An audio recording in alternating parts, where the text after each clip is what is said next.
A few days ago, I had a notification from the chiefs of the staff. They considered that the date and time of this meeting of ours today had been so widely advertised that to hold it would be to incur an undue risk, and that it should be put off to some date and hour which had not been publicly announced. I felt, however, that members would be offended if any course was taken which suggested for a moment that we should shirk our duty out of considerations of personal safety.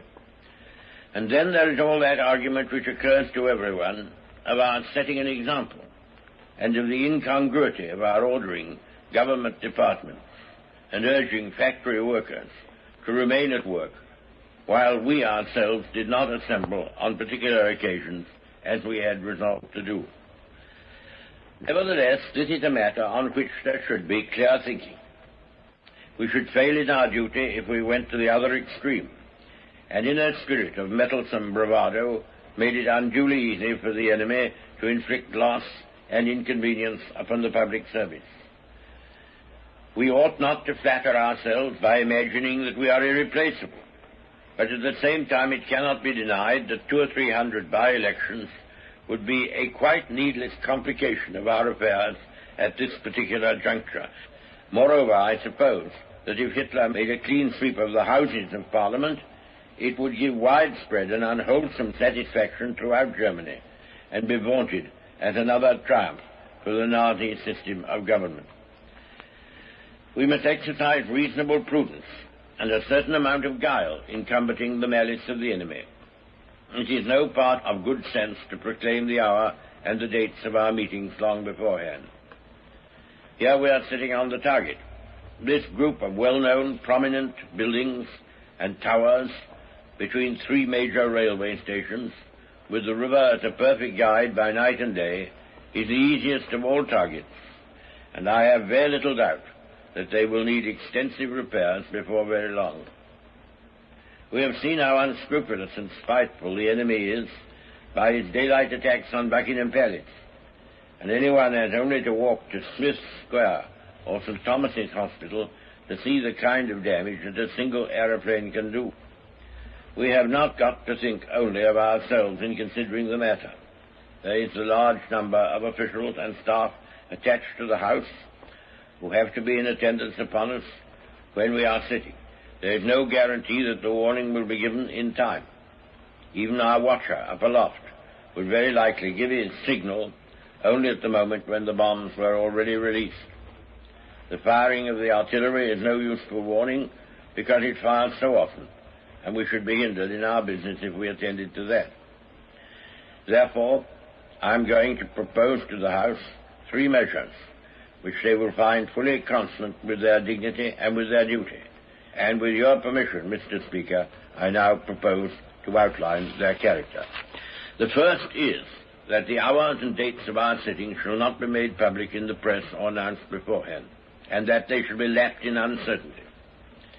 Therefore, I propose to move that when we adjourn today, it will be to an hour and a date which will, as far as possible, be kept secret. But the second measure which I propose is that we should alter the hour of our sittings. We must expect that at any time after dark, the nightly air raiding will begin. Our barrage will be firing, and apart from bombs, great numbers of shell splinters, usually described most erroneously as shrapnel, will be falling in the streets. It is better for members and the officials and staff of the House to be in their homes or in their shelters before this begins. I shall therefore propose that we meet at 11 in the morning and conclude our business at 4 in the afternoon, with half an hour for the debate on the adjournment. This brings me to my third proposal. The fact that we meet in the mornings will be a great convenience to members, but it only throws a heavier burden on ministers and the public departments. Not only cabinets, but many scores of important meetings take place every morning, and the whole work of the staffs and the departments in the afternoon is affected by their decisions. If any large number of ministers have to be in attendance upon the House, the whole progress of war administration will be delayed or even deranged. Take the case of the Minister of Health, who is tomorrow to be in charge of a debate upon the general health of the nation. This is a most interesting and important topic, but the Minister of Health is already working to the utmost limit of his strength on the many difficult situations created by the bombing of London, by its effects on drainage, which is a serious problem, some of our great sewers having been broken, upon the rehousing of persons rendered homeless through their dwellings being destroyed or damaged, or because they have to be evacuated from districts on account of unexploded bombs or other special causes. He has also to deal with the dangers to national health arising out of people being crowded together in shelters and contracting diseases which under these conditions, unless they are vigorously coped with, may foster epidemics of diphtheria, typhoid, and influenza. In fact, he is fighting the danger of pestilence. Now, I am first of all a parliamentarian and House of Commons man.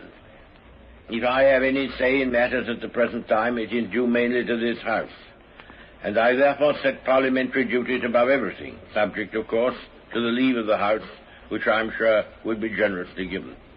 My right honourable friend will therefore carry out the programme as it has been arranged, if the House so desires. But I must appeal to the House to show its consideration for ministers and for a government in whom it has recorded its confidence almost unanimously. We are really doing our very best.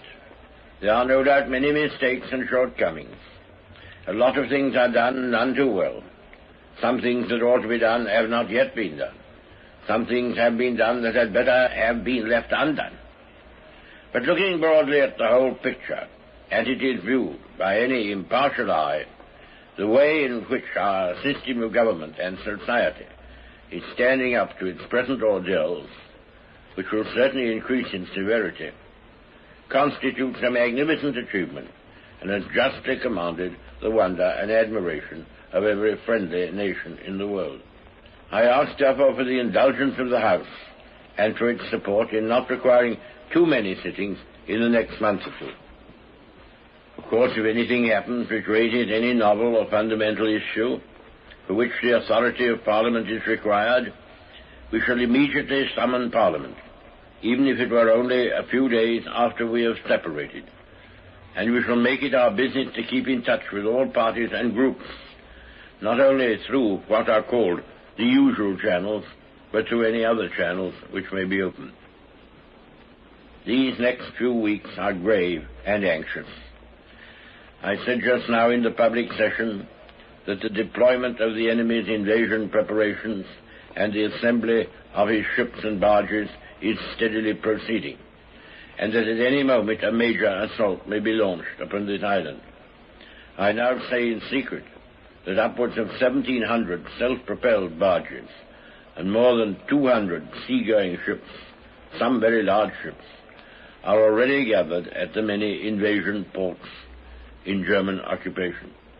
If this is all a pretense and stratagem to pin us down here, it has been executed with surprising thoroughness and on a gigantic scale. Some of these ships and barges, when struck by our bombing counterattack and preventive attack, have blown up with tremendous explosions, showing that they are fully loaded with all the munitions needed for the invading armies, and to beat us down and subjugate us utterly. The shipping available and now assembled is sufficient to carry in one voyage nearly 500,000 men. We should, of course, expect to drown a great many on the way over, and to destroy a large proportion of their vessels. But when you reflect upon the many points from which they could start, and upon the fact that even the most likely sector of invasion, that is to say, the sector in which enemy fighter support is available for their bombers and dive bombers, extending from the Wash to the Isle of Wight, is nearly as long as the whole front in France from the Alps to the sea, and also upon the dangers of fog or artificial fog, one must expect many lodgements or attempted lodgements to be made on our island simultaneously. The difficulties of the invader are not ended when he sets foot on shore.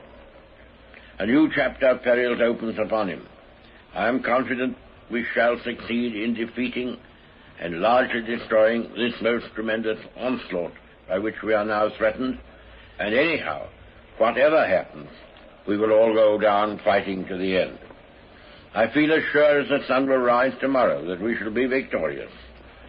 But I ask the House to assist us in solving these problems, worse than any that have ever threatened a civilized community before, by meeting the wishes of the government in the arrangement of parliamentary business and in lightening the burden which rests upon the men in charge.